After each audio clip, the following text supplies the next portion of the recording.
Welcome to Beauty and the Biz. Discover how to grow your practice with effective cosmetic patient attraction, conversion, and retention advice from author, speaker, trainer, and cosmetic practice business and marketing coach, Catherine Maley, MBA.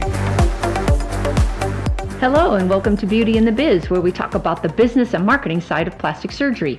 I'm your host, Catherine Maley, author of Your Aesthetic Practice, What Your Patients Are Saying, and consultant to plastic surgeons to get them more patients and more profits. Today, I want to talk about the 3 common mistakes plastic surgeons make, because oftentimes the simplest of things are overlooked the most frequently, yet affect your bottom line more than you realize. So, I'll uncover 3 common mistakes often made in a practice, and mistakes in easy day-to-day tasks that can lead to confusion, chaos, and frustration throughout your office, and that can impact your plastic surgery practice in a huge way. So it's easy to miss what's not working when you've got your hands full and you're focused on your patient's needs as well as managing staff and performing surgery, of course. So see if you're making any of these common mistakes and then address them so your practice and profits flow better. So here's mistake number 1, not having an A team supporting you. Surrounding yourself with an outstanding team may seem like a daunting task, but ultimately those working for you are vital to your success. Now, you may need to evaluate your workplace and ask yourself, are the people on my team helping or hurting my practice? So while working as a business and marketing consultant to cosmetic practices for decades, I've seen a wide variety of behaviors that go unchecked and hurt your image. For example, you've got staff who's charming to you and disagreeable to everyone else. Or you think the staff is following up, taking photos, getting consents, but you find out it's not happening. Or the receptionist is just not the right fit for the front desk and she's losing callers, and it goes on and on. So if you've experienced any of these common scenarios, it may be clear that you do not have the right team in place. So if you have any doubts about who has your back and are questioning their value to your practice, try out this simple exercise of a daily duties form just for 1 week. So beginning on Monday, the members of your team will write down every task they actually perform throughout the day, and then they record the amount of time that it takes for them to complete each of those tasks. Now, they'll do this real time so you get an accurate accounting of what they actually do, not what you think they do. So on Friday, they will submit the completed form to you. By evaluating these forms, you'll be able to see who on your team values their time and work by thoroughly filling out their form. It's also going to show you those who rushed through the assignment and carelessly completed the form. You'll also see which team members didn't complete it at all and therefore don't value their work or you. So this exercise will give you a better idea of which staff members take their job seriously and care about the practice as a whole, as well as those who don't. It'll also indicate who does what. So many times a certain team member was doing certain tasks, and when they left the practice, nobody picked up where they left off. Or you have 2 or 3 different team members ordering inventory with no one person responsible. So they either order too much or not at all, since they assume someone else would handle it. So here's mistake number 2, not using the resources you already have to attract more patients. So let's consider the value of just one of your patients and how they grow your practice for you.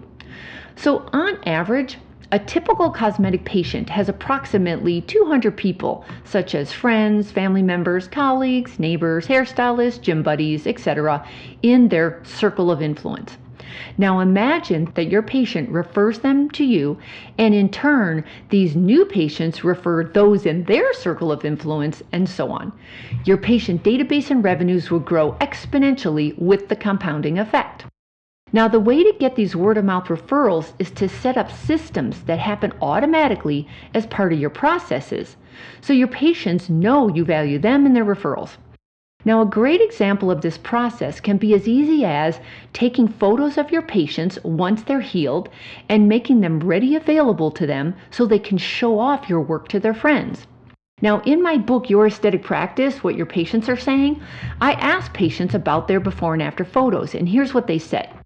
82% stated they wanted their before and after photos, and 76% stated they would have shown them to others if only they were made available to them.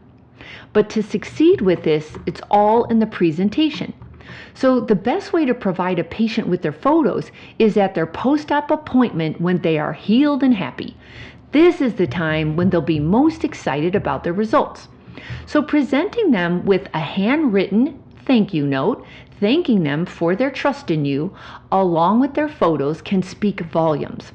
Just be sure to include your name, telephone number, and website in the note card so their friends can contact you to book their own consultation with you. Now, this simple process can be used for both surgical and non-surgical procedures alike. Another simple yet effective process to grow your practice is with the use of gift certificates. So many practices offer them, but it seems to be an unspoken secret in your office. How do you change that? Well, the best way to market your gift certificates is at checkout with an eye-catching, gorgeous display and customized gift bags. And then include a sign that reads, "Need a quick gift?" That is sure to grab the attention of those busy patients standing with their wallets out and credit cards in hand. So not only does this increase your revenues for the day, but it also introduces a new patient to your practice, and it's convenient for patients needing a quick gift their friends and family will love. And then common mistake number 3 is not having a clear patient attraction plan in place. Something to always remember is if you fail to plan, you plan to fail. Now, by failing to plan how you acquire new patients, you're setting yourself up to lose would-be patients to your competition. So acquiring these new patients is so much more than just one email, one social media post, one Google ad. It requires a persistent plan that keeps your name in front of your current patients as well as new prospective patients online looking for cosmetic rejuvenation. Because in today's noisy world, you need up to 31 points of contact to get someone's attention. Isn't that crazy? So you need to be everywhere your preferred prospective cosmetic patients are. You need lots of poles in the pond working together. So in addition to your website, SEO, and Google Ads, put together a plan that includes lots of other strategies, such as themed emails, fun social media posts, website banners leading to opt-in pages to collect their name, email, and cell phone, in-house signage, as well as texting. And once you create your new patient attraction plan, be sure to assign tasks to each team member to ensure things get executed. This way, you allow your staff to focus on practice building in a fun and engaging way, so they feel more part of your success. Now here's an example. Choose a theme for each month as well as a marketing plan like this. Let's take January. You make up a theme such as show off a new you this year.